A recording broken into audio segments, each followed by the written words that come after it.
Aqui quem fala é Ana Laura, vim gravar o vídeo. Como fazer slime sem cola.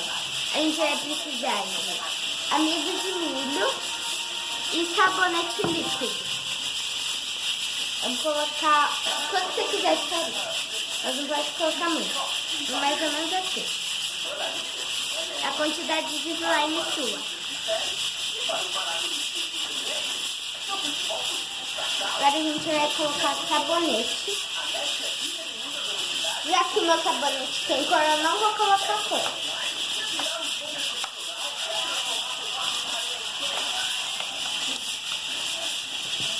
A gente vai mexer.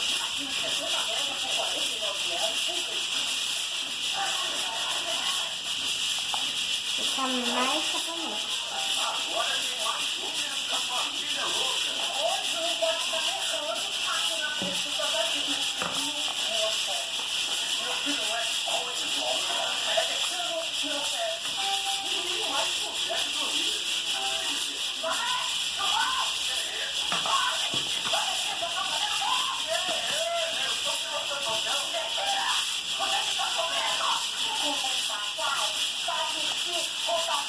Gente, tá quase terminando. Eu vou dar só mais uma misturadinha. Vou colocar mais um pouquinho de sabonete. Só mais um pouquinho aonde não tem. Colocar bastante, se tiver bastante amido de milho no seu. Se tiver pouquinho, você coloca pouco.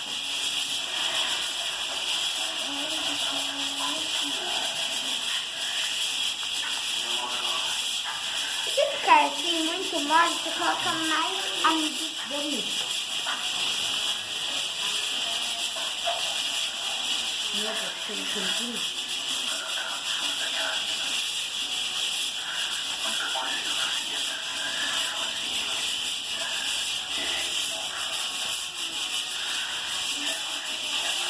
Quase dando certo.